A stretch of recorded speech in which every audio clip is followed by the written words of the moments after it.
মুসলমান এই বাংলাদেশের ভিতরে বিগত 16 বছর কোরআনের মাহফিল বন্ধ করে দেওয়ার জন্য, আলেমদের মুখ বন্ধ করে দেওয়ার জন্য এই বাংলাদেশে নাস্তিক বেঈমানেরা উৎ পেতে হয়েছিল। তারা কোরআনের মাহফিল বন্ধ করে দিবেন, কিন্তু আল্লাহ বলে ওয়ামাকারু ওয়ামাকারাল্লাহ ওয়াল্লাহু খায়রুল মাকিরিন। এই দুনিয়ার সকল বেঈমানেরা, কাফের বেঈমানেরা, এরা ষড়যন্ত্র করবে আর আমি আল্লাহ কৌশল করব।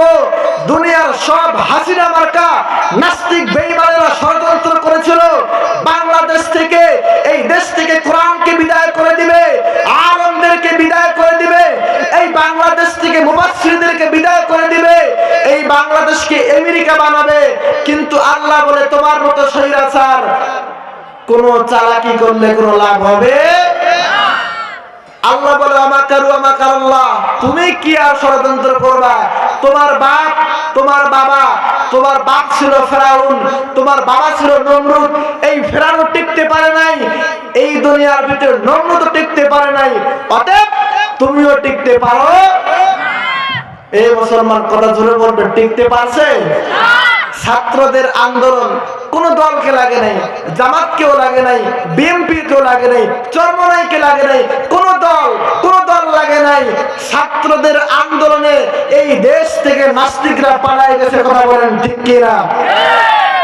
আরেকটা কথা আমরা স্পষ্ট ভাষায় বলতে চাই, এই বাংলাদেশে যখন ওলামায়ে কেরামদেরকে যখন বিনা কারণে এই তাফসীরুল কোরআন মাহফিলে আল্লাহর কোরআনের তাফসীর করার কারণে এবং ভারতের বিরুদ্ধে কথা বলার কারণে যখন আল্লামা বড় বড় আল্লামাদেরকে যখন জেলখানার ভিতরে বন্দী করা হয়েছে, আলেমদেরকে এই হাতের ভিতরে গরির, এ দুনিয়ার মুসলমান গরুর রশি লাগায়া তাদেরকে জেলখানার ভিতরে উঠাইছে। কথা বলেন ঠিক কিনা? আজকে এই সরকারের এমপিরা জেল থেকে বের হয়, ওরা মনে করেন টাকা দিয়ে বের হয়। কি দিয়ে বের হয়? ওদের মুখের ভিতরে হাসি। ওরা যখন ওই ভ্যান থেকে নামে, ওরা টাটা দিয়ে বের হয়, ওরা মনে হয় আবার ইলেকশনে দাঁড়াইছে। ওরা টাটা দিয়ে বের হয়। আর আলেমদেরকে হেলমেট পরায়া, আলেমদেরকে কোট পরায়া, আলেমদের হাতের ভিতরে রশি, আলেমদের হাতের ভিতরে এবং পায়ের ভিতরে ডান্ডার ভিতরে, এই মুসলমান ডান্ডার ভিতরে লাগায় তারা ওরা আদালতে উঠাইছে।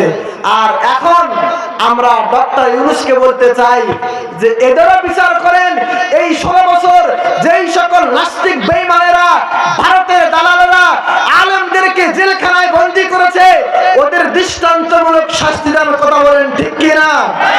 মুসলমান তাকবীরে রাজি আছেন তো? নারায়ে তাকবীর, আরো জোরে জোরে নারায়ে তাকবীর। আল কোরআনের আলো ঘরে ঘরে নয়, সংসদে সংসদে। এই কোরআন যদি সংসদের ভিতরে চলে যায়, এই কোরআন দিয়ে যদি সংসদ চালানো হয়, তাহলে কোন নাস্তিক বেঈমান আলেমদেরকে জেলখানায় বন্দী করতে পারবে না। কথা বলেন ঠিক কিনা? সেজন্য আমরা এই কোরআন সংসদে চাই। আল কোরআনের আলো, আল হাদিসের আলো, নারায়ে তাকবীর। বাস, এবার আমরা কোরআন থেকে কথা বলি।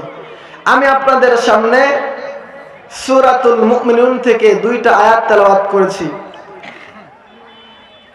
এই কোরআনের কোন তাফসীর বা কোরআনের কোন আয়াত বুঝতে হলে আগে এই আয়াত, এই সূরা কিসের জন্য নাজিল হয়েছে, আল্লাহ তাআলা এই আয়াত এবং এই সূরা কিসের জন্য নাজিল করেছে, এটাকে বলা হয় শানে নুজুল।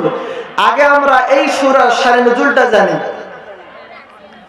আল্লাহ রাসূল সাল্লাল্লাহু আলাইহি ওয়াসাল্লামের সামনে যখন এই কোরআন নিয়ে হযরতে জিবরিল আলাইহিস সালাম আসতেন, তখন তার অবস্থাটা এরকম হয়ে যাইতো যে আমাদের নবী সাল্লাল্লাহু আলাইহি সাল্লামের পুরো শরীর ঘেমে যাইতো এবং রাসূল সাল্লাল্লাহু আলাইহি সাল্লাম গুনগুন গুনগুন করে আওয়াজ করে কোরআন তেলাওয়াত করত এবং সাহাবায়ে কেরাম বুঝতে পারতেন এখন আল্লাহ তাআলা রাসূল সাল্লাল্লাহু আলাইহি সাল্লামকে কোরআন নাজিল করতেছেন।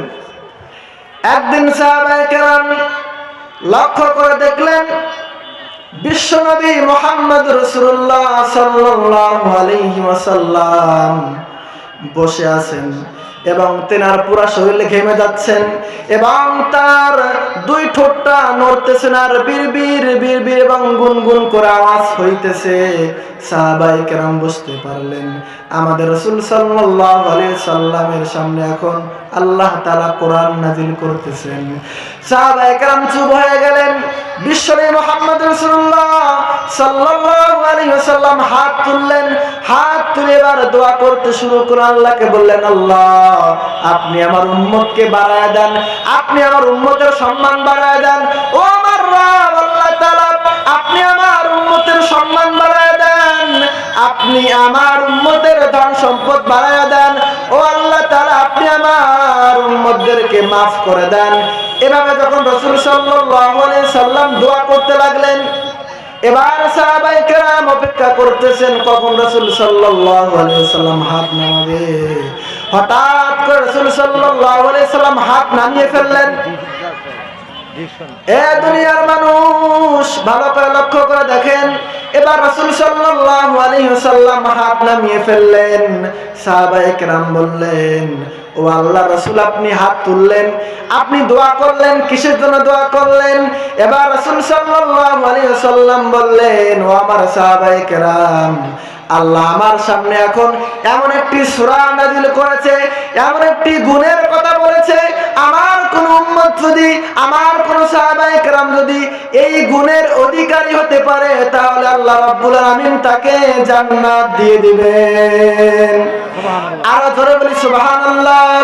এবার রাসূল সাল্লাল্লাহু আলাইহি ওয়াসাল্লাম বললেন, ও সাহাবায়ে কেরাম, আল্লাহ রাব্বুল আলামিন আমাকে সূরাতুল মুমিনুন নাযিল করেছে।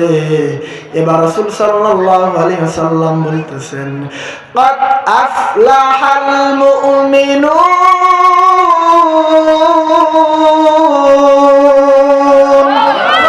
আর ধরে বলেন আল্লাহু আকবার। আল্লাহ রাব্বুল আলামিন বলে, আমার কোরআন শোনার পর যারা আল্লাহু আকবার বলবে তাদের ঈমানটা মজবুত করে দিবেন কে? আল্লাহ রাব্বুল আলামিন সূরাতুল আনফালের 2 নম্বর আয়াতের ভিতরে বলেন, ইন্নামাল মুমিনুনা আল্লাযীনা ইযা যুকিরাল্লাহু ওয়াজিলাত কুলুবুহুম ওয়া ইযা তুলিয়াত আলাইহিম আয়াতুহু যাদাতুহুম ঈমানাও আলা রাব্বিহিম ইয়াতাওয়াক্কালুন। আল্লাহ রাব্বুল আলামিন বলে, আমার ঈমানদারের সামনে যখনই আমার জিকির তাদের কানের ভিতরে পড়ে যায়, তারা দুনিয়ার সব কাজ কর্ম বন্ধ করে আমার যেখানে জিকির হয় সেখানে তারা চলে আসে। আমার ঈমানদাররা আমার কোরআনের তেলাওয়াত শুনে, আমার জিকিরের তেলাওয়াত শুনে তারা বসে থাকে না ঘরের ভিতরে, তারা সেই জায়গার ভিতরে চলে আসে। আর আমার ঈমানদারের সামনে যখন আমার এই কোরআন তেলাওয়াত করা হয় তখন আমি আল্লাহ রাব্বুল আলামিন আয়াতুহু যাদাতুহুম ঈমানা, আমার এই আয়াতগুলো যখন তেলাওয়াত করা হয় আর তারা যখন ভদ্র সহকারে সেই আয়াতগুলো শুনে, আমি আল্লাহ রাব্বুল আলামিন তাদের ঈমানটাকে মজবুত করে দেই। জোরে বলি সুবহানাল্লাহ। তাহলে কোরআনের আয়াত শোনার সঙ্গে সঙ্গে আল্লাহু আকবার বলতে রাজি আছেন তো? নারায়ে তাকবীর।